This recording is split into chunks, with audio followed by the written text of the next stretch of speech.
ஹரி ஓம். சகோதர சகோதரிகள் அனைவருக்கும் அடியேனின் அன்பான வணக்கங்கள். இன்றைய தினம் நாம் திருவிளக்கு பூஜை எப்படி செய்ய வேண்டும் என்பதை பார்க்க இருக்கிறோம். குத்துவிளக்கு என்று சொல்வதை தவிர்த்துவிட்டு திருவிளக்கு என்று கூறினால் மிக்க நன்று. திரு என்ற சொல்லிற்கு அலைமகள் என்று பொருள். ஆகவே நாம் குத்துவிளக்கு என்ற சொல்லை தவிர்த்துவிட்டு திருவிளக்கு பூஜை என்று சொல்லி மகிழ்வோம். இப்பொழுது திருவிளக்கு பூஜை எப்படி செய்ய வேண்டும் என்பதை அடியேன் விளக்கமாக கூற இருக்கிறேன். நீங்கள் இந்த பதிவை கொஞ்சம் ஸ்கிப் பண்ணாமல் தொடர்ந்து பார்த்தால் உங்களுக்கு புரியும். முதலில் திருவிளக்கு பூஜை எதற்காக நாம் செய்கிறோம்? ஏனென்றால் ஆண்கள் எல்லோரும் திருவிளக்கு பூஜை செய்ய முடியாது. அவர்களுக்கு என்று தனியாக ஒரு சில உரிமைகள் இருக்கின்றது அல்லவா? இப்பொழுது ஆண்கள் இருக்கிறார்கள் என்றால் அவர்கள் கருவறைக்கு உள்ளே சென்று இறைவனுக்கு அபிஷேகம் ஆராதனைகள் செய்து வழிபடுகின்ற அந்த தகுதி ஆண்களுக்கு இருக்கிறது. ஆனால் பெண்களுக்கு கிடையாது. பெண்கள் கருவறைக்கு கோயில் கருவறைக்குள் செல்ல முடியாது இல்லை அல்லவா? அதே போல் ஆண்கள் ஐயப்பன் கோயிலுக்கு மலையேறி செல்கிறார்கள். ஆனால் பெண்கள் எல்லாம் அங்கு செல்வதில்லை. இப்படி ஒரு சில கட்டுப்பாடுகள் பெண்களுக்கு என்று தனியாக இருக்கிறது. அப்படி இருக்கிறதுனால பெண்களுக்கு இருந்தாலும் பெண்களுக்கு மிகவும் உகந்த பூஜை திருவிளக்கு பூஜைங்க. அந்த திருவிளக்கில் மிகவும் அற்புதமாக எல்லா தெய்வங்களும் எழுந்தருளி நமக்கு அருள் புரிகிறார்கள். இப்படி இந்த திருவிளக்கு பூஜை செய்வதற்கு முன்னால் இந்த திருவிளக்கு பூஜை பற்றிய ஒரு சின்ன கதை இருக்கிறதுங்க. அந்த கதையை நீங்கள் தெரிந்து கொண்டு அதற்கு பிறகு திருவிளக்கு பூஜை செய்தால் அதில் முழுமையான ஒரு ஈடுபாடும் பயபக்தியும் ஒரு அர்ப்பணிப்பும் உங்களுக்கு கண்டிப்பாக கிடைக்கும். ஆகவே அந்த கதை என்ன என்பதை இப்பொழுது அடியேன் உங்களுக்கு கூறுகிறேன். அடியேன் மதுரையில் வசிக்கும் ஒரு சௌராஷ்டிரா இனத்தை சேர்ந்த பெண்ணாவேன். இந்த மதுரையில் பல கோயில்களுக்கு அடியேன் சென்று திருவிளக்கு பூஜை நடத்தி வைத்து கொண்டு இருக்கிறேன். ஆகவே திருவிளக்கு பூஜைக்கு எப்படி செய்ய வேண்டும் என்பதை பற்றி ஒரு புத்தகமே தனியாக அடியேன் தொகுத்து எழுதி வழங்கியுள்ளேன். அந்த புஸ்தகம் இதுதான். இந்த புஸ்தகத்தை பார்த்துதான், இந்த புஸ்தகத்தில் உள்ளபடி தான் அடியேன் இப்பொழுது திருவிளக்கு பூஜை எப்படி செய்ய வேண்டும் என்பதை கூற இருக்கிறேன். அதுக்கு முன்னால் ஒரு கதை இருக்கிறதுங்க. அந்த கதையை நாம் கேட்போம். இப்பொழுது ஆண்கள் எல்லாம் நினைத்த நேரத்தில் அவர்கள் எப்பொழுது வேண்டுமானாலும் சென்று அவர்களுக்கு ஆலயத்திற்கு சென்று வழிபாடுகிறார்கள் இல்லை அல்லவா?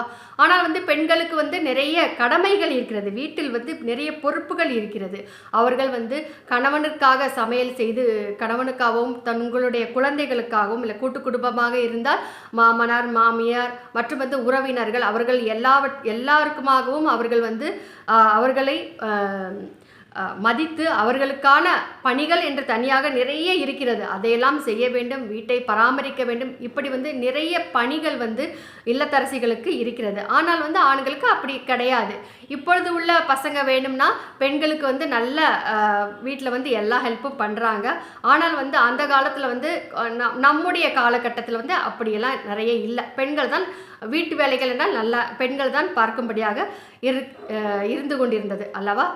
அப்படி இருக்கும் பொழுது தேவர்கள் யார் என்றால் பிரம்மா, விஷ்ணு, சிவன் இந்த 3 பேரும் சேர்ந்து பேசிக்கிட்டாங்க. என்ன என்றால் இப்படி பெண்களுக்கு அவர்கள் இஷ்டப்பட்ட நேரத்தில் அவர்களுக்கு ஆலயத்திற்கு நம்ம எல்லாம் அவர்களால் வழிபட முடியவில்லை. ஆகவே அவர்களுக்கு அருள் பொழிவதற்காக அவர்களை தேடி நாம் செல்வோம் என்று 3 பேரும் பேசிக்கொண்டார்கள்ங்க. அப்படி பேசிக்கொண்டதின் பேரில் அந்த 3வரும் என்ன பேசிக்கொண்டார்கள் என்றால் யார் சரி அப்படி இருக்கும் பொழுது எல்லா பெண்களுக்கும் சென்று அருள்பாலிக்க முடியாது அல்லவா? யார் நம்மை வணங்குகிறார்களோ அவர்களுக்கு சென்று நாம் அருள்பாலிப்போம் என்று பேசிக்கொண்டார்கள். அப்படி பேசிக்கொண்டதன் பேரில் சரி இப்பொழுது வீட்டிலேயே பெண்கள் திருவிளக்கு பூஜை செய்கிறார்கள். அப்படி திருவிளக்கு பூஜை செய்யும் பொழுது அந்த திருவிளக்கில் நாம் அவர்களுக்கு எழுந்தருளி அந்த திருவிளக்கில் இருந்து கொண்டு அவர்களுக்கு வேண்டிய வரங்களை நாம் வழங்குவோம் என்று பேசிக்கொள்கிறார்கள்.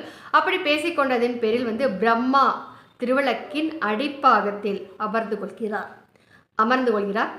அதற்கு பிறகு மகாவிஷ்ணு திருவிளக்கின் நடுவில் இந்த தண்டு பகுதி இருக்கிறது அல்லவா? அந்த இடத்துல மகாவிஷ்ணு அமர்ந்து கொள்கிறார்.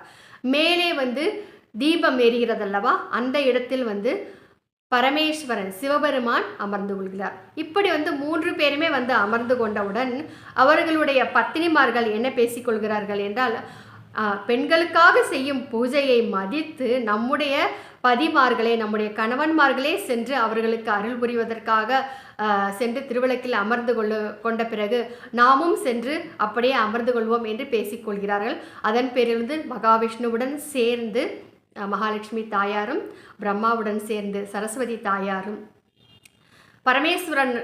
பரமேஸ்வரனுடன் சேர்ந்து பராசக்தி தாயாரும் 3 பேருமே வந்து தம்பதிகளாக திருவிளக்கில் அமர்ந்து கொள்கிறார்கள். சரிங்களா? இப்பொழுது இந்த 5 முகங்கள், இப்படி வந்து 30 தேவர்கள் தேவதைகள் எல்லாருமே திருவிளக்கில் வந்து அமர்ந்து கொண்ட பிறகு இந்த பிரபஞ்சம் முழுவதுமே 50 பூதங்களால் ஆனது அல்லவா? அந்த 50 பூதங்களை குறிக்கும் வண்ணமாக 5 முகங்கள் அமைய பெற்றுள்ளது. அதுதான் வந்து நீர், நிலம், நெருப்பு, காற்று, ஆகாயம். இந்த 50 பூதங்கள் தான் உலகத்தில் முழுவதும் வியாபித்து இருக்கிறது. அது மட்டுமல்லாமல் நம் உடல் முழுவதும் 50 பூதங்கள் தான் வியாபித்து கொண்டிருக்கிறது. அதை வந்து பகவத்கீதையில் பகவான் மிகவும் அற்புதமாக கூறுகிறாங்க.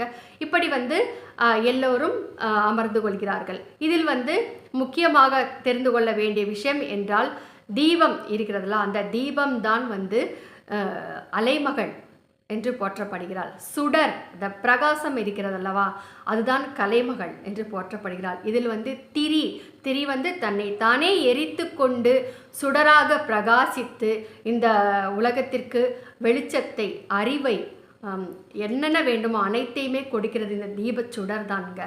அதனால் வந்து திரி வந்து தியாகம் என்று கூறப்படுகிறது. இதில் வந்து நாம் வந்து எவ்வளவுக்கு எவ்வளவு அந்த அகல் விளக்கில் வந்து எண்ணெயோ அல்லது நெய்யோ ஊற்றி திருவிளக்கு பூஜை செய்வோம் அல்லவா? அப்படி ஊற்றப்படும் நெய் மற்றும் எண்ணெய் வந்து பக்தி என்று கூறப்படுகிறது. நாம் எவ்வளவுக்கு எவ்வளோ பக்தியுடன் எவ்வளவுக்கு எவ்வளோ எத்தனை முறை திருவிளக்கு பூஜை செய்கிறோமோ, காலையில் வந்து திருவிளக்கேற்றி வழிபாடு செய்கிறோம் இறைவனுக்கு, மாலையிலும் திருவிளக்கேற்றி வழிபாடு செய்கிறோம். இப்படி எவ்வளவுக்கு எவ்வளவு நாம் வழிபடுகிறோமோ அவ்வளவுக்கு அவ்வளவு வந்து அந்த பக்தியை எதன் மூலமாக வெளிப்படுத்துகிறோம்? நாம் ஊற்றுகிற நெய் மற்றும் எண்ணெயின் மூலமாக நம்முடைய பக்தியை வெளிப்படுத்துகிறோம். ஆகவே வந்து பக்தி என்பதற்கு எடுத்துக்காட்டாக நெய்யை எடுத்துக்கொள்ளலாம். இப்படித்தான் வந்து திருவிளக்கு பூஜை, திருவிளக்கின் தாற்பயம் இதுதானுங்க.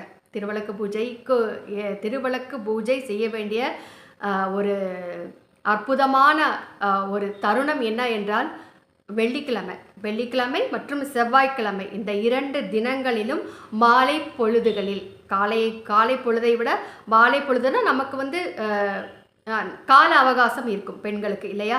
அப்படிப்பட்ட மாலை பொழுதுகளில் நன்றாக 5 முகமும் தீபம் ஏற்றி திருவிளக்கு பூஜை செய்து வழிபாடு செய்யலாம். அது மட்டுமல்லாமல் தினமும் காலையிலும் மாலையிலும் திருவிளக்கேற்றி கண்டிப்பாக இறை வழிபாடு செய்ய வேண்டும். அந்த நேரத்தில் பெண்கள் கண்டிப்பாக நைட்டி அணிந்து கொண்டு பூஜை செய்யக்கூடாதுங்க. எப்படி வந்து ஆலயத்துக்கு வந்து கைலி அணிந்து கொண்டெல்லாம் ஆலயத்துக்குள்ளே போகக்கூடாது இல்லையா? வேட்டி அல்லது பேண்ட் தான் போட்டு போகிறாங்க. அது வந்து அது எதற்காக என்றால், அதுதான் இறைவனுக்கு கொடுக்கும் மரியாதை.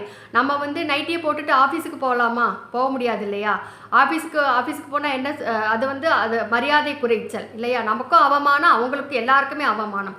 அதுபோல தான் இறைவனுக்கு மதிப்பாக, இறைவனை நாம் மதிக்க வேண்டும் என்றால் கண்டிப்பாக புடவையோ சுடிதாரோ ஏதாவது ஒன்று அணிந்து கொண்டு கண்டிப்பாக பெண்கள் பூஜை செய்ய வேண்டும். சரிங்களா? இப்பொழுது வந்து இப்போ இந்த 5 முகங்களை குறிக்கின்ற இந்த திருவிளக்கு வந்து எப்படிப்பட்ட பெண்கள் வந்து பூஜை செய்ய வேண்டும் என்றால், 5 குணங்களை பெண்களை தங்களுக்கு உடையதாக ஏற்றுக்கொள்ள வேண்டும். அது என்ன என்றால், அன்பு, அறிவு, உறுதி, நிதானம், பொறுமை. இந்த 5 குணங்கள் வந்து நிறைய பெற்றவர்களாக பெண்கள் இருக்க வேண்டும். கண்டிப்பாக எல்லாருக்கும் கண்டிப்பாக அது இருக்கும். இல்லாவிட்டால் கண்டிப்பாக வரவழைத்து கொள்ள வேண்டும்.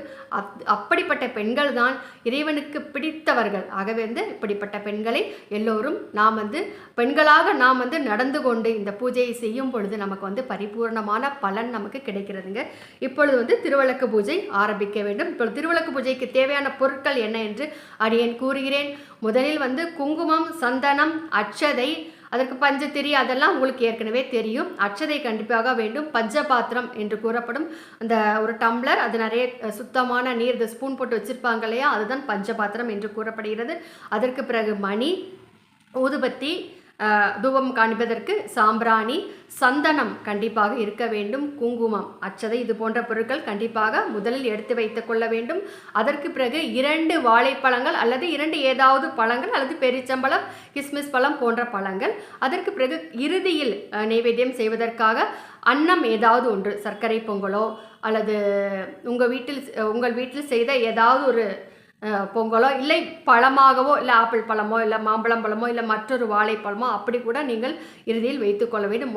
மொத்தமாக 3 முறை நாம் நைவேத்தியம் செய்ய வேண்டும். அது எதற்காக என்பதை அடியேன் தொடர்ந்து கூறிக்கொண்டே வருகிறேன். நீங்கள் கேட்டுக்கொண்டே வரலாம். முதலில் 5 பக்கமும் தீபங்களை ஏற்றி திருவிளக்கு பூஜையை ஆரம்பிப்போம். முதலில் திருவிளக்கில் 5 பக்கம் தீபம் ஏற்றிவிட்ட பிறகு கூறக்கூடிய மந்திரம் என்னவென்றால் குரு நமஸ்காரம். அதை அடியேன் கூறுகிறேன். ஓம் ஸ்ரீ குருப்யோ நமஹ என்று கூற வேண்டும். அதற்கு பிறகு குரு பிரம்மா, குரு விஷ்ணு, குரு தேவோ மகேஸ்வரஹ, குரு சாக்ஷாத் பரபிரம்மா, தஸ்மை ஸ்ரீ குரவே நமஹ என்று கூற வேண்டும். அதற்கு பிறகு மகா கணபதியை பூஜை செய்ய வேண்டும். இப்பொழுது மகா கணபதியை பூஜை செய்வதற்கு உங்கள் வீட்டில் நீங்கள் திருவிளக்கு பூஜை செய்வதாக இருந்தால் சிறியதாக வெள்ளியில் நீங்கள் பிள்ளையார் வச்சுருந்தீங்கன்னா அந்த பிள்ளையாரை நீங்கள் திருவிளக்குக்கு முன்னால் வைத்து கொள்ளலாம். திருவிளக்கை வைக்கும் பொழுது அதற்கு அடியில் ஒரு வெள்ளி தட்டில் அதற்கு மேலே பச்சை அரிசி இருக்கிறதல்லவா, அந்த பச்சை அரிசியை வைத்து அதற்கு மேல் தான் திருவிளக்கை வைத்து நாம் தீபம் ஏற்ற வேண்டும். அதே போலவே இந்த பிள்ளையாரையும் பச்சை அரிசிக்கு மேலே தான் உட்கார வைக்க வேண்டும். அந்த பிள்ளையார் உங்கள் வீட்டில் வெள்ளியிலையோ இல்லை பித்தளையிலையோ இருந்தால் நீங்கள் வைத்து கொள்ளலாம். அப்படி இல்லாதவர்கள் மஞ்சளில் பிள்ளையார் செய்து வைத்து கொள்ளலாம். இப்படி முதலில் திருவிளக்குக்கு முன்னால் பிள்ளையார் வைத்து கொண்டு என்ன கூற வேண்டும் என்பதை அடியேன் கூறுகிறேன். இந்த மந்திரங்கள் எல்லாம் அடியேன் சொல்ல உங்களுக்கு இந்த வீடியோவிலேயே அப்படியே வரும், நீங்கள் பார்த்து கொண்டே வரலாம். சுக்லாம்பரதரம் விஷ்ணும் சசிவர்ணம் சதுர்புஜம் பிரசன்னவதனம் தியாயேத் சர்வ விக்னோபசாந்தயே என்று கூற வேண்டும். அதற்கு பிறகு கணானாம் த்வா கணபதிகும் ஹவாமஹே கவிம் கவீனாம் உபமஸ்ரவஸ்தமம் ஜேஷ்டராஜம் பிரம்மணாம் பிரம்மணஸ்பத ஆனசுன்வன்னோதிபி சீதசாதனம் அஸ்மின் ஹரித்ரா பிம்பே மகாகணபதிம் தியாயாமி என்று கூறிக்கொண்டே மகாகணபதியை மனசார வேண்டி, கணபதியை இந்த பிள்ளையார் பிடிச்சு வச்சுருக்கோம், அல்லது கணபதி உருவம் இருக்கிறதல்லவா இந்த சிலை, அதில் அமர்ந்து எழுந்தருள வேண்டும் என்று மனமாற பிரார்த்தனை செய்து கொள்ள வேண்டும். இப்பொழுது கணபதியை அமர்ந்திருக்கிறார். அவருக்கு நாம் சோடச உபச்சாரம் செய்ய இருக்கிறோம். இப்படி செய்வதன் மூலம் இந்த ஐயர்கள் எல்லாம் செய்வாங்க இல்லையா, இந்த ஹோமங்கள் வளர்க்கும் பொழுது, யாகங்கள் செய்யும் பொழுது, வீட்டில் கணபதி ஹோமம், இந்த சத்யநாராயண பூஜை, அதற்கு பிறகு எத்தனையோ பூஜைகள் இருக்கிறது அல்லவா, ஹோமம் வளர்த்து செய்யும் பொழுது இப்படித்தான் செய்வார்கள். அவர்கள் கணபதியை அழைத்து சோடசோபச்சாரம் செய்வார்கள். அதே போலவே நாம் திருவிளக்கு பூஜைக்கும் இப்படி ஒரு மகத்தான ஒரு பூஜையை நாம் செய்ய இருக்கிறோம். இப்பொழுது கணபதியை அழைத்து அமர செய்திருக்கிறோம். ஆவாகயாமி என்று சொல்லிக்கொண்டே அந்த கணபதியை பிடித்து வைத்திருக்கிறோம் அல்லவா, அவருடைய பாதத்து புஷ்பத்தை சமர்ப்பணம் செய்ய வேண்டும். ஆசனம் சமர்ப்பயாமி என்று கூறிக்கொண்டே அவருக்கு ஆசனமாக அட்சதை கொஞ்சம் கையில் வச்சுருக்கோம்ல, எடுத்துக்கொண்டு அதை சமர்ப்பணம் செய்ய வேண்டும். பாதையோ பாத்தியம் சமர்ப்பயாமி என்று சொல்லிக்கொண்டு தீர்த்தத்தை விட வேண்டும். கணபதிக்கு முன்னால் தீர்த்தத்தை, நம்ம பஞ்சபாத்திரத்தில் தீர்த்தம் இருக்கு இல்லையா, அந்த ஸ்பூனில் எடுத்துகிட்டு ஒரு சொட்டு கணபதிக்கு முன்னால் விட வேண்டும். ஹஸ்தையோ அர்க்யம் சமர்ப்பயாமி என்று மீண்டும் தீர்த்தத்தை விட வேண்டும். ஆசனம் சமர்ப்பயாமி என்று தீர்த்தம் விட வேண்டும். ஸ்நாப்பயாமி என்று சொல்லிக்கொண்டு தீர்த்தம் மீண்டும் விட வேண்டும். ஸ்நானானந்தரம் ஆச்சமனம் சமர்ப்பயாமி தீர்த்தம் விட வேண்டும்.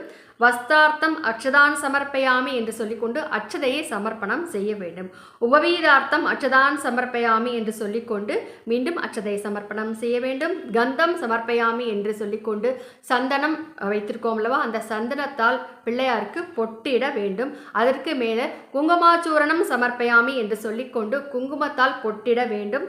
புஷ்பார்த்தம் புஷ்பைகி பூஜையாமி என்று சொல்லிக்கொண்டே புஷ்பத்தை சமர்ப்பணம் செய்ய வேண்டும். தூபம் ஆக்ராவயாமி என்று சொல்லிக்கொண்டே பத்தியை அந்த ஊதுபத்தி இருக்கிறதல்லவா, அதை ஏற்றி நன்றாக மணியடித்து தூப ஆராதனை செய்ய வேண்டும். அதற்கு பிறகு தீபம் இருக்கிறது, நெய் தீபம் காண்பிப்பதற்காக தீபக்கால் கண்டிப்பாக வைத்திருக்க வேண்டும். அப்படி இல்லாட்டா சூடம் காண்பிக்கலாம். அந்த சூடத்தை ஏற்றியோ இல்லை நெய் தீபாராதனையோ காண்பித்து இப்பொழுது மணியெடுத்து பூஜை செய்ய வேண்டும். என்ன சொல்லிக்கொண்டே என்றால் தீபம் தர்சயாமி என்று சொல்ல வேண்டும். அதற்கு பிறகு அதை கீழே வைத்துவிட்டு தூப தீப அனந்தரம் சுத்தாசமனம் சமர்ப்பயாமி என்று சொல்லிக்கொண்டு தீர்த்தத்தை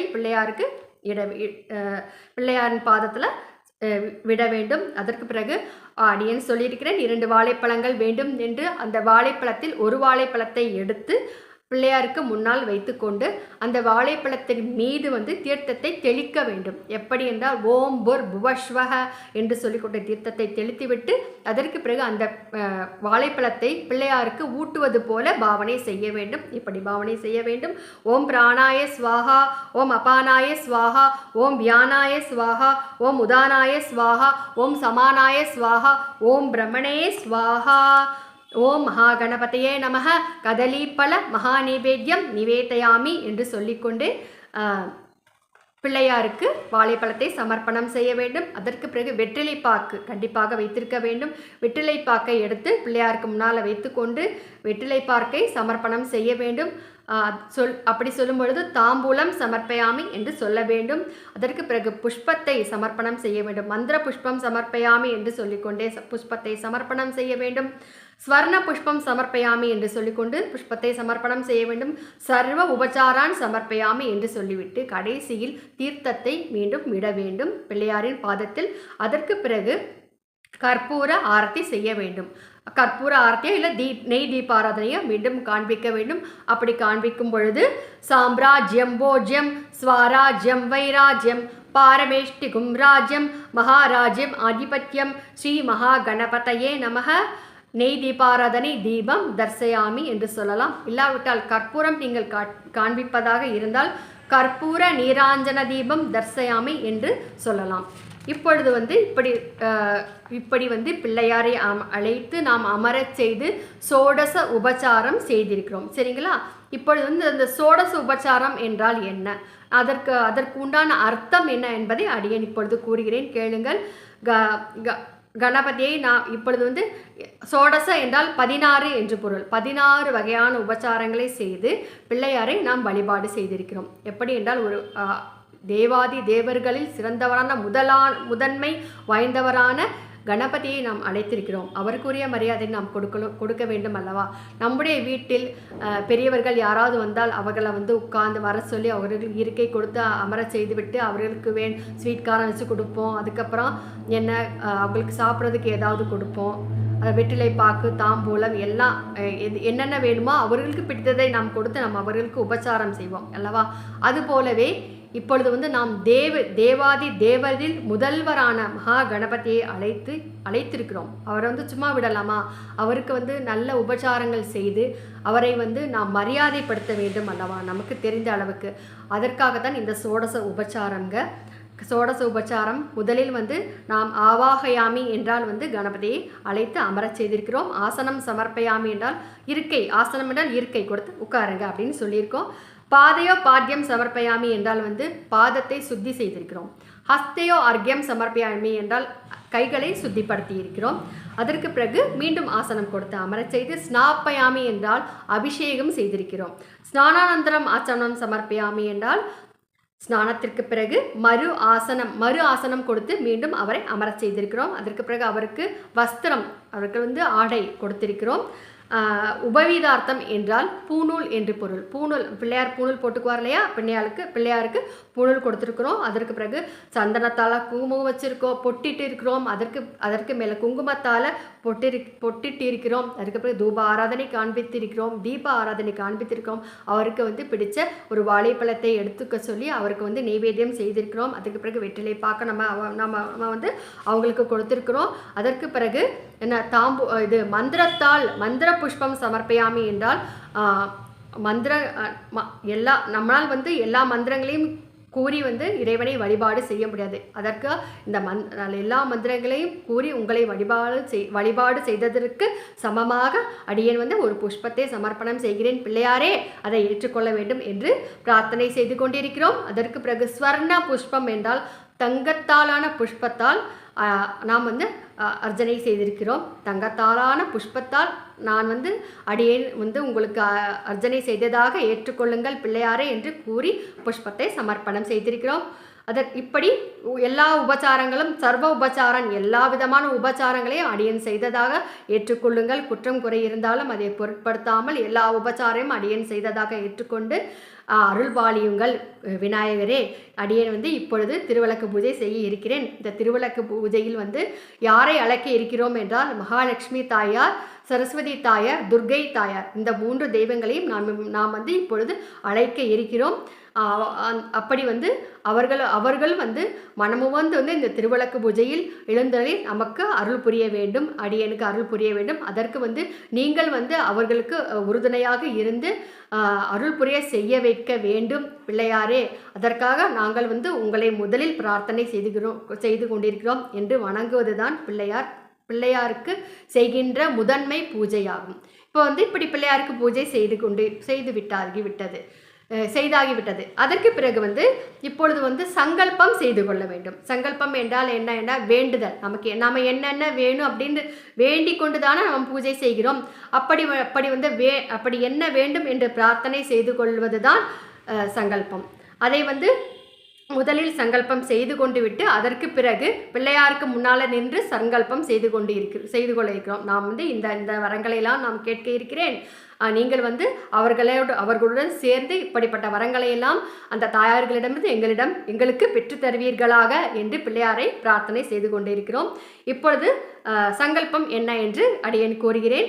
சகல க்ஷேமஸ்த தைரிய வீரிய விஜய ஆயுகு ஆரோக்கிய அஷ்ட ஐஸ்வர்ய அபிவிருத்தியர்த்தம் சீக்கிரமேவ விவாக பிராப்தியர்த்தம் சத் சந்தான பிராப்தியர்த்தம் தொழில் வியாபார அநேக கோடி தனலாப அபிவிருத்தியர்த்தம் சமஸ்த சரீர ருணரோக உபத்ரவ நிவர்த்தியர்த்தம் தீர்க்க மாங்கல்ய பிராப்தியர்த்தம் சக குடும்பானாம் சதவருஷ ஆயுரபிவிருத்தியர்த்தம் வித்யாபரங்கத அபிவிருத்தியர்த்தம் சர்வதேவதா கிருபாகடாட்ச சித்தியர்த்தம் சர்வே ஜனஹா சுகினோ பவந்து லோகா சமஸ்தா சுகினோ பவந்து என்று கூறுகிறோம். இப்படி கூற வேண்டும். அடியனுக்கு பக்கத்திலேயே இந்த எழுத்துக்கள் இது எல்லாம் உங்களுக்கு அப்படியே வந்து கொண்டிருக்கிறது. நீங்கள் பார்த்து எழுதி வைத்து கொள்ளலாம். இல்லாவிட்டால் வந்து அடியனிடம் இந்த புஸ்தகம் கிடைக்கும். இந்த புஸ்தகத்தை நீங்கள் வாங்கி பெற்றுக்கொள்ளலாம். நீங்கள் வந்து புஸ்தகம் வேண்டும் என்று நினைப்பவர்கள் கமெண்ட் பாக்ஸில் தெரிவிக்கும்படி கேட்டுக்கொள்கிறேன். நீங்கள் எந்த ஊரில் இருந்தாலும் சரி, இந்த புஸ்தகம் வெறும் ரூபாய் 40 மட்டும்தானுங்க. இந்த புஸ்தகம் உங்களுக்கு கொரியர் செய்து வைக்கப்படும். கொரியர் சார்ஜ் தனியாக வரும் என்று தெரிவித்துக் கொள்கிறேன். இப்பொழுது வந்து சங்கல்பம் செய்திருக்கிறோம் அல்லவா, நம்ம என்னென்ன கேட்டிருக்கோம் இறைவன்கிட்ட அப்படிங்கிறத அடியேன் வந்து விளக்க கூறியிருக்கிறேன். இந்த வீடியோ முழுவதையும் கொஞ்சம் ஸ்கிப் பண்ணாமல் பாருங்கள், அப்பொழுதுதான் உங்களுக்கு புரியும். சகல க்ஷேமஸ்த என்றால் எல்லா விதமான நல்ல க்ஷேமங்கள் கிடைக்க வேண்டும், தைரியம் வேண்டும், வீரியம் வேண்டும், விஜயம் வேண்டும். விஜயம் என்றால் வெற்றி என்று பொருள். ஆயுகு ஆரோக்கிய என்றால் ஆயுள், நீண்ட ஆயுள். எப்படிப்பட்ட ஆயுள்? ஆரோக்கியத்துடன் கூடிய நீண்ட ஆயுள் வேண்டும். அஷ்ட ஐஸ்வர்யம் கிடைக்க வேண்டும். நம்முடைய பிள்ளைகளுக்கு சீக்கிரமாக நல்ல முறையில் திருமணம் நடைபெற வேண்டும். திருமணமானால் போதுமா? அதற்கு பிறகு அவங்களுக்கு சந்தான பேர் கிடைக்க வேண்டும், குழந்தை பிறக்க வேண்டும். அதுவும் சத் சந்தான என்றால் வந்து என்ன அர்த்தம் என்றால் நல்ல குழந்தை, நல்ல அறிவுள்ள ஞானம் மிக்க குழந்தை வேண்டும் என்று நாம் பிரார்த்தனை செய்து கொண்டிருக்கிறோம். அதற்கு பிறகு எல்லாம் இருந்தால் போதுமா? குழந்தை எல்லாம் குடும்பம்லாம் இருந்துச்சுன்னா அதுக்கு என்ன வேண்டும்? நம்முடைய தொழில் வியாபாரமானது அநேக கோடி தனலாபத்தை அருள வேண்டும் என்று பிரார்த்தித்து கொண்டிருக்கிறோம். அது எல்லாம் இருந்தால் போதுமா? சமஸ்த சரீர ருணரோக நம்முடைய அந்த உடலில் உள்ள வியாதிகள் எல்லாம் நீங்க வேண்டும். ருண ரோக உபத்திரவம் எல்லாமே நிவர்த்தி ஆக வேண்டும். தீர்க்க மாங்கல்யத்துடன் நாம் இருக்க வேண்டும்.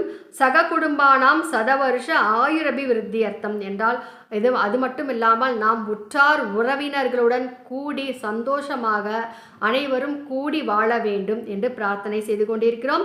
வித்யாபாரங்கத அபிவிருத்தியர் அது மட்டும் இல்லாமல் நமக்கும் நம்முடைய குழந்தைகளுக்கும் நல்ல கல்வி வேண்டும் என்று பிரார்த்தனை செய்து கொண்டிருக்கிறோம். சர்வதேவதா கிருபா கடாட்ச என்றால் 33 தேவர்களுடைய அருள் நமக்கு கிடைக்க வேண்டும் என்று பிரார்த்தித்து கொண்டிருக்கிறோம். நமக்கு மட்டும் எல்லாம் வேண்டிக்கிட்டா போதுமா? அதற்கு பிறகு மக்களுக்காக பொதுவாக எல்லாருக்காகவும் நாம் பிரார்த்தனை செய்து கொள்ள வேண்டும். சர்வே ஜனஹா சுகினோ பவந்து, இந்த உலகத்தில் உள்ள எல்லா ஜனங்களும் எல்லாம் பெற்று இறை அருளுடன் நன்றாக வாழ வேண்டும். லோகா சமஸ்தா சுகினோ பவந்து, இந்த உலகத்தில் வாழ்கின்ற எல்லா ஜீவன்களும் எல்லாம் பெற்று நலமுடன் வாழ வேண்டும் என்று எல்லோருக்காகவும் நாம் பிரார்த்தனை செய்து கொண்டிருக்கிறோம். சகோதர சகோதரிகளை, இந்த அற்புதமான திருவிளக்கு பூஜையை நீங்கள் கண்டிப்பாக செய்து வந்தால் உங்களுடைய குறைகள் எல்லாமே நீங்கி மனம் மகிழ்ச்சியானது கிடைக்கும். கண்டிப்பாக நீங்கள் வேண்டிய வரங்கள் எல்லாம் உங்களுக்கு கண்டிப்பாக கிடைக்கும். ஏன் அடியேன் கூறுகிறேன் என்றால், பகவத்கீதையில் பகவான் கிருஷ்ணர் என்ன கூறுகிறார் என்றால், நம்முடைய கடமைகளை நாம் எப்படி செய்ய வேண்டும் என்று கடமைகளை நாம் கண்டிப்பாக செய்ய வேண்டும் அல்லவா? அது இறைவனுடைய சட்டம். அதுதான் அவர் எதிர்பார்க்கிறார். அதே போல தேவர்களுடைய கடமை என்ன என்றால், நாம் கேட்கும் வரங்களை சரியான பூஜை செய்து நாம் கேட்கும் பொழுது அந்த வரங்களை அவர்களும் நமக்கு கொடுக்க வேண்டும் என்பதுதான் அவர்களுக்கும் விதிக்கப்பட்ட கடமையாகும். ஆகவே அந்த தேவர்களும் உங்களுக்கு கண்டிப்பாக அருள் புரிவார்கள் சகோதர சகோதரிகளே. ஆகவே கண்டிப்பாக நீங்கள் இந்த பூஜையை சகோதரிகள் மட்டும்தான் செய்ய முடியும் அல்லவா? நீங்கள் சகோதரிகள் சேர்ந்து செய்யலாம். சகோதரர்கள் அவர்களுக்கு உடன் அமர்ந்து கொண்டு அவர்களுக்கு வேண்டிய எல்லா உபச்சாரங்களையும் அருகில் இருந்து கொண்டு கவனித்துக் கொள்ளலாம். கணவன் மனைவி இருவரும் சேர்ந்து இந்த பூஜை செய்யும் பொழுது கண்டிப்பாக நல்ல முறையில் நல்ல பலன் கிடைக்குங்க. இப்பொழுது எல்லா பிரார்த்தனை செய்து ஆகிவிட்டது. இப்பொழுது திருவிளக்கில் மகாலட்சுமி தாயாரையும் துர்காதேவியை நாம் ஏன் அழைக்கிறோம் என்றால், பராசக்தியின் ஹம்சம் துர்காதேவி, நவகிரகங்களுக்கு அதிபதி துர்காதேவி. ஆகவே இந்த துர்காதேவியை நாம் வழிபாடு செய்யும் பொழுது நமக்கு பரிபூரணமான அருள் கிடைக்கும். ஆகவே துர்கையை நாம் அழைக்க இருக்கிறோம். அதற்கு பிறகு சரஸ்வதி தேவி, இந்த மூவரையும் நாம் அழைக்க இருக்கிறோம். மகாலட்சுமியை நாம் அழைக்க இருக்கிறோம். பத்மப்ரியே பத்மினி பத்மஹஸ்தே பத்மாலயே பத்மதளாயதாக்ஷி விஸ்வப்ரியே விஷ்ணு மனோனுகூலே த்வத்பாத பத்மம் மயி சந்நிதத்ஸ்வ. மகாலட்சுமிக்குரிய மந்திரம் இதை சொல்ல வேண்டும். ஓம் மகாதேவியை ச வித்மஹே விஷ்ணு பத்னை ச தீமஹி தன்னோ லக்ஷ்மி பிரச்சோதயாத். இது மகாலட்சுமி. இப்பொழுது துர்காதேவியை மனதில் நினைத்து கொள்ள வேண்டும். கௌரி மிமாய சலிலானி தக்ஷத் ஏகபதி த்விபதி சா சதுஷ்பதி அஷ்டாபதி நவபதி பபுஷி சகஸ்ராட்சரா பரமே வியோமன் என்று கூறி துர்காதேவியை வழிபட வேண்டும். ஓம் மகாதேவியை ச வித்மஹே சம்பு பத்னை ச தீமஹி தன்னோ கௌரி பிரச்சோதயாத். ஓம் மகாதேவியை ச வித்மஹே கன்யகுமாரி தீமஹி தன்னோ துர்கி பிரச்சோதயாத். துர்காதேவியை அவருக்கு உரிய மந்திரத்தை கூறி நாம் அழைக்கிறோம். இப்பொழுது சரஸ்வதி தேவிங்க. சரஸ்வதி நமஸ்துப்யம் வரதே காமரூபிணி பூஜாரம்பம் கரிஷ்யாமி சித்தர் பவது மே சதா. ஓம் மகாதேவியை ச வித்மஹே பிரம்மபத்னை ச தீமஹி தன்னோ வாணி பிரச்சோதயாத். இப்பொழுது 3 தேவியரையும் நாம் அழைத்திருக்கிறோம். இப்பொழுது 3 தேவிகளும் உங்களுடைய திருவிளக்கின் தீபத்தில் அந்த திருவிளக்கில் தன்னுடைய பதிமார்களுடன் இணைந்து அமர்ந்து கொண்டு விட்டார்கள் சகோதரிகளே. இப்பொழுது அவர்களுக்கு நீங்கள் பிள்ளையாருக்கு எப்படி சோடச உபச்சாரம் பண்ணீங்க இல்லையா, அதே மாதிரி இவங்களுக்கும் சோடச உபச்சாரம் செய்து அவர்களை நாம் மரியாதை செய்ய வேண்டும். சரிங்களா? இப்பொழுது அஸ்மின் தீபே என்றால் தீபத்தில் எழுந்தருள வேண்டும். தாய்மார்களே, என்று நாம் வந்து அந்த தேவாதி தேவியர்களை நாம் பிரார்த்தனை செய்து கொள்ள வேண்டும். எல்லோருமே நமக்கு அம்மா மாதிரி தான் இல்லையா? தாயே என்று அம்மா என்று அழைக்கும் பொழுது அவங்க வந்து அந்த சொல்லுக்கு கட்டுப்பட்டு ஓடோடி வருவார்கள். இது வந்து நிச்சயம் அடியேன் வந்து அனுபவபூர்வமாக கண்டு அனுபவித்த உண்மை சகோதரிகளே. ஆகவே தான் அப்படி கூறுகிறேன். இப்பொழுது வந்து ஸ்ரீ லக்ஷ்மி, ஸ்ரீ துர்கா, ஸ்ரீ சரஸ்வதி தேவி தியாயாமி ஆவாகயாமி என்று சொல்லிக்கொண்டு புஷ்பத்தை சமர்ப்பணம் செய்ய வேண்டும். இப்பொழுது பிள்ளையாருக்கு எப்படி பிள்ளையாருக்கு முன்னால் அவருடைய பாதத்தில் சமர்ப்பணம் செய்து கொண்டோம் அல்லவா? இந்த பூஜைகளை எல்லாம் செய்தோம். அதே போல் இப்பொழுது திருவிளக்குக்கு முன்னால் திருவிளக்கின் பாதத்தில் அப்படியே செய்து கொண்டே வர வேண்டும். திருவிளக்கு பாதத்தில் புஷ்பத்தை சமர்ப்பணம் செய்ய வேண்டும். ஆசனம் சமர்ப்பயாமி என்று சொல்லிக்கொண்டு திருவிளக்கில் பாதத்தில் வந்து அச்சதை சமர்ப்பணம் செய்ய வேண்டும். பாதையோ பாட்டியம் சமர்ப்பயாமி, திருவிளக்கின் பாதத்தில் தீர்த்தம் விட வேண்டும். அஸ்தையோ அர்க்கியம் சமர்ப்பயாமி, தீர்த்தம் விட வேண்டும். ஆசமனம் சமர்ப்பயாமி, தீர்த்தம் விட வேண்டும். ஸ்நாப்பயாமி, தீர்த்தம் விட வேண்டும். ஸ்நானானந்தரம் ஆசமனம் சமர்ப்பயாமி, தீர்த்தம் விட வேண்டும். வஸ்திரார்த்தம் அச்சதான் சமர்ப்பயாமி, அச்சதை சமர்ப்பணம் செய்ய வேண்டும். உபவீதார்த்தம் அச்சதான் சமர்ப்பயாமி, அச்சதை சமர்ப்பணம் செய்ய வேண்டும். கந்தம் சமர்ப்பயாமி, திருவிளக்கிற்கு சந்தனத்தால் பொட்டிட வேண்டும்.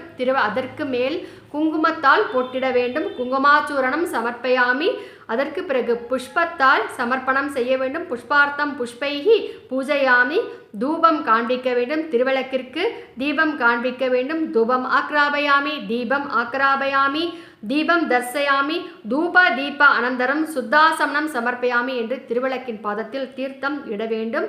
இப்பொழுது மற்றொரு வாழைப்பழம் இருக்கிறது. இப்போ வந்து பிள்ளையாருக்கு நாம் சமர்ப்பணம் பண்ண வாழைப்பழத்தை எடுத்து ஒரு பக்கம் ஓரமாக எடுத்து வைத்துக்கொள்ள வேண்டும். மற்றொரு வாழைப்பழத்தை எடுத்து திருவிளக்கிற்கு முன்னால் வைத்துக்கொண்டு ஓம் புர் புவஸ்வக என்று தீர்த்தத்தால் வாழைப்பழத்தை தெளித்துவிட்டு அந்த வாழைப்பழத்தை வந்து திருவிளக்கில் உள்ள தேவிமார்களுக்கு சமர்ப்பணம் செய்ய வேண்டும்.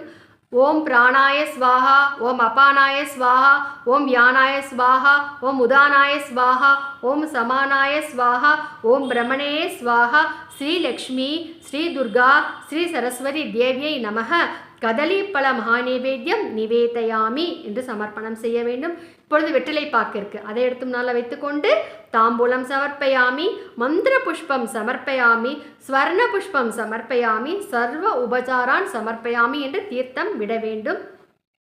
இப்படி வந்து சோடச உபச்சாரம் செய்து முடித்திருக்கிறோம்.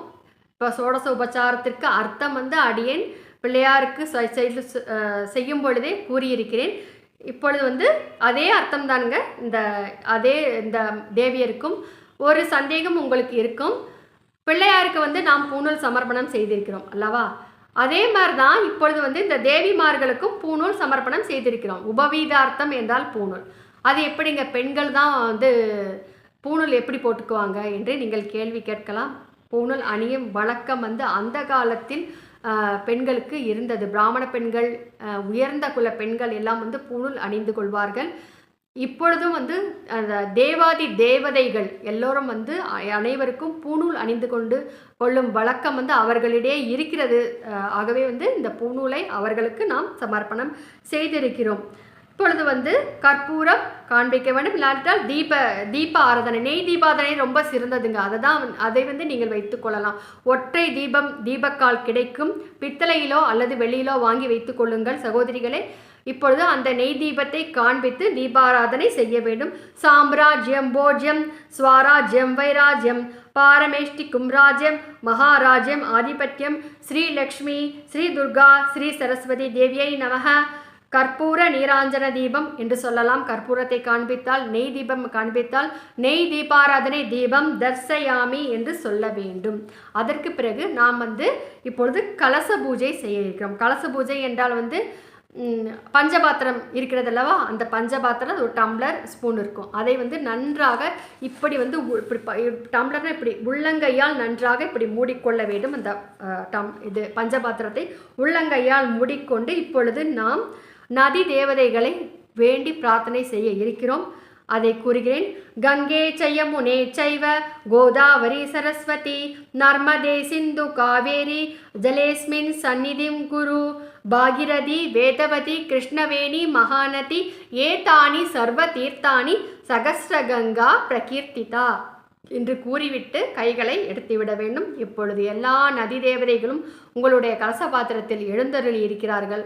ஆகவே இந்த பூஜை முடிந்தவுடன் இந்த தீர்த்தத்தை நீங்கள் பருகி கொள்ளலாம். சுத்தமான தண்ணீர் வைத்து நீங்கள் பருகி கொள்ளலாம். இல்லாவிட்டால் துளசி செடி இருக்கிறதென்றால் அதில் ஊற்றலாம். இல்லாவிட்டால் மற்ற செடிகள் உங்கள் வீட்டில் வளர்க்கும் செடிகள் இல்லாட்டி உங்கள் வாசலில் வளர்க்கும் மரம் செடி கொடிகளுக்கு இந்த தீர்த்தத்தை விடலாம். இது தீர்த்தத்தை நீங்கள் காலால் மிதிக்கும்படி அவமரியாதை செய்துவிடக்கூடாது. இப்பொழுது அவ்வளோதாங்க.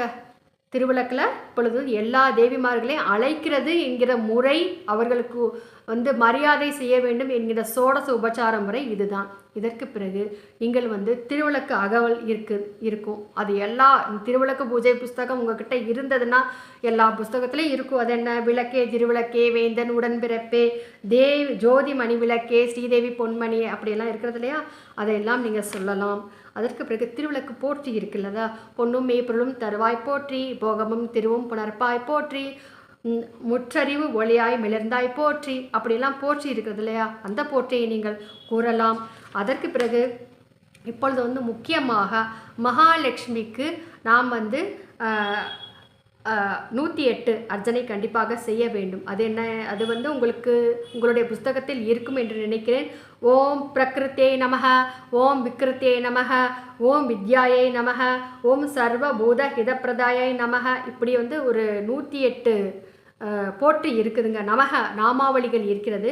அதை உங்களுடைய புஸ்தகத்தை பார்த்து கொண்டே நீங்கள் எல்லா புஸ்தகத்திலையும் இருக்கும். நீங்கள் உங்கள் வீட்டில் அடியனிடம் இந்த புஸ்தகம் வேண்டுமென்றால் தயவுசெய்து கேட்டு வாங்கி கொள்ளுங்கள். அதுதான் உங்களுக்கு உகந்தது.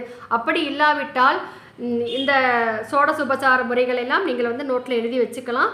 உங்கள் வீட்டுக்கு அருகில் இருக்கின்ற கோயில்களிலோ இல்லை எங்கே புஸ்தகம் திருவிளக்கு பூஜை புஸ்தகம் கிடைக்கிறதோ அந்த புஸ்தகத்தை நீங்கள் வாங்கி இந்த போற்றி மகாலட்சுமிக்குரிய அர்ச்சனை இதை நீங்கள் கண்டிப்பாக கூற வேண்டும். மகாலட்சுமியை புஷ்பத்தால் அர்ச்சனை செய்தால் அவள் மகிழ்வாள். அடியேன் எல்லாவற்றையும் கூறினால் 1 மணி நேரத்துக்கு மேலே வீடியோ ஆயிருங்க. அதை பார்த்தாலே அவ்வளோதை நிறைய பேர் பார்க்க மாட்டாங்க. சரிங்களா? கொஞ்சம் கோச்சிக்காதீங்க. அதற்கு பிறகு துர்காதேவிக்கு அர்ச்சனை நாம் செய்ய வேண்டும். அதை என்ன? துர்கை என்றாலே உங்களுக்கு குங்குமப்பிரியை குங்குமத்தால் அர்ச்சனை செய்தால் துர்காதேவி மகிழ்வாள்ங்க. அதனால் குங்குமத்தால் அர்ச்சனை செய்யுங்க. அவர்களுக்கு உரிய அர்ச்சனை மந்திரத்தை மட்டும் அது மற்ற புஸ்தகங்களில் இருக்காது. ஆகவே அதை மட்டும் அடியேன் கூறுகிறேன். அதை கொஞ்சமாகத்தான் இருக்கிறது. அடியேன் கூறுகிறேன்.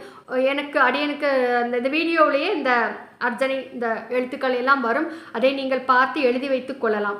ஓம் சத்யை நமஹ, ஓம் சாத்யை நமஹ, ஓம் பவ பிரீதாயை நமஹ, ஓம் பவான்யை நமஹ, ஓம் பவ மோசன்யை நமஹ, ஓம் ஆர்யாயை நமஹ, ஓம் துர்காயை நமஹ, ஓம் ஜெயாயை நமஹ, ஓம் ஆத்யாயை நமஹ, ஓம் திரிநேத்ராயை நமஹ, ஓம் சூலதாரிண்யை நமஹ, ஓம் பினாகதாரிண்யை நமஹ, ஓம் சத்ராயை நமஹ, ஓம் சன்னகண்டாயை நமஹ, ஓம் மகா தபசே நமஹ, ஓம் மனசே நமஹ, ஓம் புத்யை நமஹ, ஓம் அகங்காராயை நமஹ, ஓம் சிதாயை நமஹ, ஓம் சித்யை நமஹ, ஓம் சர்வ மந்திரமய்யை நமஹ, ஓம் சத்யாயை நமஹ, ஓம் சத்யானந்த ஸ்வரூபாயை நமஹ, ஓம் ஸ்ரீ துர்காயை நமஹ என்று குங்குமத்தால் அர்ச்சனை செய்யலாம். அதற்கு பிறகு சரஸ்வதி தேவினாலே அட்சதை தாங்க அவருக்கு ரொம்ப பிடிக்கும். அட்சதை செய்யும் பொழுது பச்சரிசியில் 1 துளி நெய், மஞ்சத்தூள் இந்த 3ஐயும் தான் சேர்த்து கலக்க வேண்டும். தண்ணீர் சேர்க்கக்கூடாது. அட்சதை எப்படி செய்வது என்று நான் ஷார்ட்ஸ் ஒன்று போட்டிருக்கேன். அதை பார்த்துக்கோங்க. அடியனுடைய இந்த சேனலை நீங்கள் சப்ஸ்கிரைப் பண்ணி பெல் ஐக்கானை கிளிக் பண்ணிங்களா அடியனுடைய எல்லா வீடியோவும் வரும். பார்த்து தெரிந்து கொள்ளலாம். சரஸ்வதி தேவியை அட்சதை கொண்டு அர்ச்சிக்கும் பொழுது மகிழ்ந்து வேண்டிய வரங்களை தருவாளுங்க கண்டிப்பாக. ஓம் சரஸ்வத்யை நமஹ, ஓம் மகாபத்ராயை நமஹ, ஓம் மகா மாயாயை நமஹ, ஓம் வரப்பிரதாய நமஹ, ஓம் ஸ்ரீபிரதாய நமஹ, ஓம் பத்ம நிலையாய நமஹ, ஓம் பத்மாக்ஷை நமஹ, ஓம் பத்ம வக்திராய நமஹ, ஓம் சிவானுஜாய நமஹ, ஓம் புஸ்தக ஹஸ்தாயை நமஹ, ஓம் ஞான முத்ராயை நமஹ, ஓம் ரமாயை நமஹ, ஓம் காமரூபிணியை நமஹ, ஓம் மகாவித்யாயை நமஹ, ஓம் மகாபாதக நாசின்யை நமஹ, ஓம் மகாஸ்ரயாயை நமஹ, ஓம் மாலின்யை நமஹ, ஓம் மகாபுஜாயை நமஹ, ஓம் மகாமாயாயை நமஹ, ஓம் மகோத்சாகாய நமஹ, ஓம் திவ்யாங்காயை நமஹ, ஓம் சுரவந்திதாய நமஹ, ஓம் மகாகாளியை நமஹ, ஓம் மகாபாசாய நமஹ, ஓம் மகாகாராய நமஹ, ஓம் சரஸ்வத்யை நமஹ என்று கூறி சரஸ்வதி தேவிக்கு நீங்கள் அர்ச்சனை செய்யலாம்.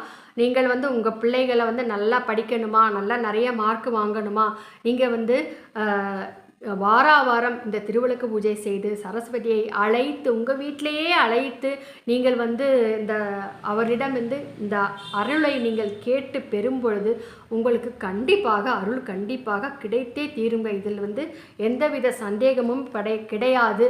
நம்பிக்கையுடன் பூஜை செய்யுங்கள், பலன் நிச்சயம் சகோதரிகளே. அதற்கு பிறகு அடியன் சென்று நடத்தி வைக்கும் எல்லா கோயில்களிலும் கனகதாரா ஸ்தோத்திரத்தை கூறுவது வழக்கம். அடியன் இந்த கனகதாரா ஸ்தோத்திரத்தை பற்றி இந்த கனகதாரா ஸ்தோத்திரம் வந்து அட்சய திருதியை என்று கூறப்பட்டது. அதற்காக அடியன் வந்து அட்சய திருதியை ஸ்பெஷல்னு ஒரு வீடியோ தனியாக போட்டிருக்கேன். லிங்கை ஷேர் பண்ணுறேன் இந்த வீடியோவை, அதை பார்த்து நீங்கள் தெரிஞ்சுக்கோங்க. நீங்கள் வந்து கனகதாரா ஸ்தோத்திரத்தை கூறலாம். அடியன் வந்து நிறைய நேரம் கூறுற மாதிரி இருக்கும், சொல்லிக்கொண்டே போகிற மாதிரி இருக்கும். ஆனால் வந்து நீங்கள் இந்த பூஜையை வந்து ஒரு அரை மணி நேரத்திற்குள் செய்து விடலாம் சகோதரிகளை. நீங்கள் வந்து தொடர்ந்து செய்து கொண்டே வரும்பொழுது ரொம்ப ஈஸி தான். நான் விளக்கமாக கூறி சொல்லிக்கொண்டே வருவதால்தான் நேரம் நீண்டு கொண்டே போவது போல் தெரிகிறது. ஆனால் அப்படி கிடையாது. கொஞ்சம் சீக்கிரமாகவே தொடர்ந்து செய்யும் பொழுது அரை மணி நேரத்தில் உங்களுடைய பூஜை தாராளமாக நீங்கள் செய்து முடித்து விடலாம். இந்த 3 தேவிகளுக்குரிய அர்ச்சனையை மட்டும் நீங்கள் செய்து முடித்துவிட்டு அதோடன் போதும் என்று நினைத்து கொண்டால் அதுடன் முடித்து கொள்ளலாம். இல்லாவிட்டால் நீங்கள் நிறைய பாடல், உங்களுக்கு தெரியும், பாட்டு நல்லா பாட வரும், துர்கா மேலே மகாலட்சுமி மேலே நிறைய பாட்டு தெரியும் அப்படின்னு நீங்கள் நினச்சிங்கன்னா அப்படிப்பட்ட பாடல்களெல்லாம் நீங்கள் வந்து நேரம் இருந்துச்சுன்னா நல்லா பாடிக்கிட்டே இருக்கலாம். அப்படி பாடும் பொழுது அவர்கள் மகிழ்ந்து உங்களுக்கு அருள் புரிவார்கள். இப்படியெல்லாம் பூஜை செய்து முடித்துவிட்டு கடைசியில் வந்து எப்படி பூஜையை முடிக்கணும் அப்படிங்கிறத நான் அடியேன் கூறுகிறேன்.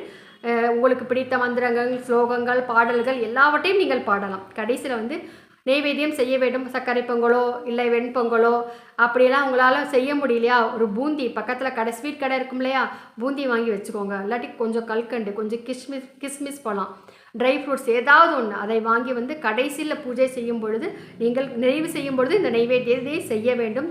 அப்படி செய்வதற்கு இந்த பிரசாதம் இருக்கிறது இல்லையா, அதை வந்து திருவிளக்கிற்கு முன்னால் வைத்து கொண்டு பஞ்சபாத்திரத்தில் உள்ள நீரை எடுத்து 3 முறை சுற்றி விட வேண்டும். பிரம்மார்ப்பணம் பிரம்மாவிஹி பிரம்மாக்னௌ பிரமணாஹுதம் பிரம்மைவதேன கந்தவ்யம் பிரம்ம கர்ம சமாதினா சுற்றி விட்டு தீர்த்தத்தை விட்டு அதற்கு பிறகு திருவிளக்கில் உள்ள தேவிமார்களுக்கு இப்படி சமர்ப்பணம் செய்ய வேண்டும்.